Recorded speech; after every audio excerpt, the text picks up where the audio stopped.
Hello students, class 9th में नया अध्याय है आज वृत्त। वृत्त किसे कहते हैं? देखो, एक तल पर उन सभी बिंदुओं का समूह जो तल के स्थिर बिंदु से स्थिर दूरी पर स्थित होते हैं वृत्त कहलाता है। जैसे हम एक रेखा खींचते हैं, रेखा के बारे में मैंने बताया था, बिंदुओं का वह समूह जो एक निश्चित दूरी पर स्थित हो, जैसे पास पास क्लोज होते हैं, इनको मिलाएं तो बिंदुओं के समूह को ऐसे सरल इसमें एक लाइन बनती है जिसको रेखा कहते हैं। अगर यही वक्र के रूप में, कर्व के रूप में होती है, ऐसे होती है, तो ये क्या बन जाते हैं? ऐसे पॉइंट बना करके ये सर्कल है जिनका स्थिर बिंदु एक फिक्स होता है, उसे स्थिर बिंदु पर स्थित होते हैं बिंदु वृत्त कहलाता है।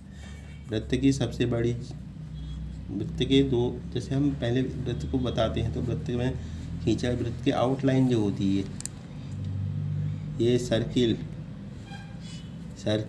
ठीक है, सर्किल होता है। इसको सर्किल को हम इसकी सरकमफ्रेंस या हिंदी में बोलते हैं परिधि, परिधि कहते हैं, ठीक है। और वृत्त के अंदर कोई पॉइंट स्थित है इसको अभ्यंतर बिंदु कहते हैं। और अगर इसके बाहर, जैसे भी इसके जो सेंटर है, जैसे इसका वृत्त का केंद्र है, यहाँ से यहाँ तक इसकी त्रिज्या कहलाती है। त्रिज्या सभी और बराबर दूरी पर हो, वृत्त के केंद्र से निश्चित परिधि तक की दूरी, चाहे कोई सी भी, जैसे मैंने कहा ये स्थिर बिंदु के चारों ओर बिंदुओं का समूह, जैसे इसको मैंने मिलाया एक बिंदु, दूसरा यहाँ पर मिलाया, ऐसे ही इस तरह से कई बिंदु मिला के ये जो है सर्किल बन जाता है, ठीक है। तो ये सब त्रिज्याएँ हुई। दो बिंदु को मिलाने पर वृत्त की जीवा बनती है। जीव सब वृत्त की सबसे बड़ी जीवा व्यास कहलाती है, ठीक। और जैसे ये वृत्त की त्रिज्याएँ सभी ओर बराबर होती है, ओ ए बराबर, ओ बी बराबर, ओ सी बराबर, ओ डी बराबर होती है, वृत्त की त्रिज्या कहलाती है। अब इसके बाद आता है वृत्त के भाग। जैसे ये बिंदु से हम कोई निश्चित दूरी पर चाप लगाते हैं, ये चाप आया, इसको मिला दिया, तो ये वृत्त का एक त्रिज्यीखंड बन रहा है, त्रिज्या के द्वारा निर्मित खंड, इतना जो सैडेड रीजन हो रहा है, ठीक है, ये वृत्त का त्रिज्यीखंड जैसे यहाँ पर है। इसमें वृत्त का अगर हम जैसे भाग करें, जैसे वृत्त का ये पूरा सर्कल है हमारा ये, ठीक, इसमें हमने दो भागों में बांटा है, तो अर्धवृत्त कहलाएगा, ये एक भाग, ये दूसरा भाग। अब इसी में हम अगर जैसे ये है हमारा सर्कल, इसमें ऐसे एक छोटी जीवा डाल दें, ये जो इतना भाग है लघु वृत्तखंड, जो इससे ये ऊपर को बचता है इसको दीर्घ वृत्तखंड कहते हैं। दीर्घ त्रिज्यखंड भी कह सकते हैं, लघु त्रिज्यखंड भी कह सकते हैं। अब प्रश्नावली आती है 10.1, तो कुछ इन्हीं परिभाषाओं पर।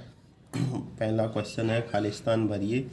वृत्त का केंद्र वृत्त के बीच में स्थित है, केंद्र जहाँ पर एक स्थिर बिंदु होता है, ठीक है, इस बीच अभ्यंतर में स्थित है, तो अभ्यंतर लगा देंगे। दूसरे में भरना है, एक बिंदु जिसकी वृत्त के केंद्र से दूरी त्रिज्या से अधिक हो, तो वह कहाँ पर स्थित होगा? वृत्त के बाहर, बहिर्भाग में स्थित होता है, लिख देंगे, बहिर्भाग भरना है।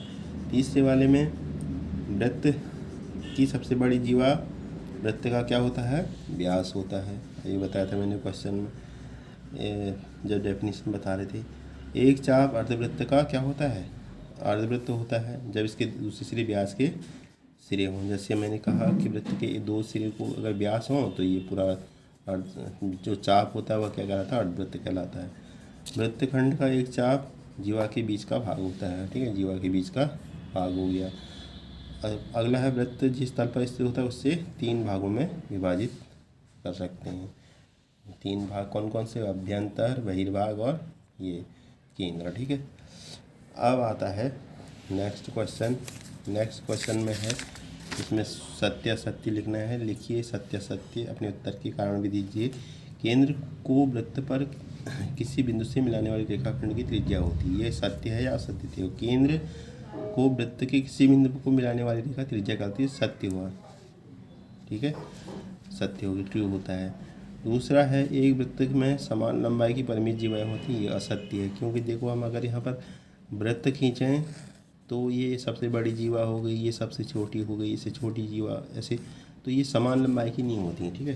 तो ये परिमित मैंने फिक्स समान लंबाई की नहीं है था, तो यह फाल्स हो गया, असत्य एफ से दर्शाया है। यदि एक वृत्त को तीन बराबर भागों में बांटा जाए तो प्रत्येक भाग को दीर्घ चाप होता है, ये भी असत्य होगा, क्योंकि अगर हम जैसे एक चाप ये हो गया, एक ये बड़ा चाप हो गया, जैसे हमारा वृत्त है तो ये हमारा लघु चाप हो गया, इतना भाग जो है, ठीक है। और ये दीर्घ चाप होता है, इसमें समान ये दीर्घ चाप होता है, ये फॉल्स हो गया, ठीक है। अच्छा, त्रिज्यीखंडी जीवा एक संगत चाप के बीच का क्षेत्र होता है, ये सत्य है। वृत्त की एक समतल आकृति है, भी सत्य है। तो आपके ये क्वेश्चन थे प्रश्नावली 10.1 की। आई होप आपको ये समझ में आया हो। केवल आपको डेफिनेशन समझनी है, उसके आधार पर ये सारे प्रश्न हल करने हैं। अगली वीडियो में नेक्स्ट प्रश्नावली करेंगे।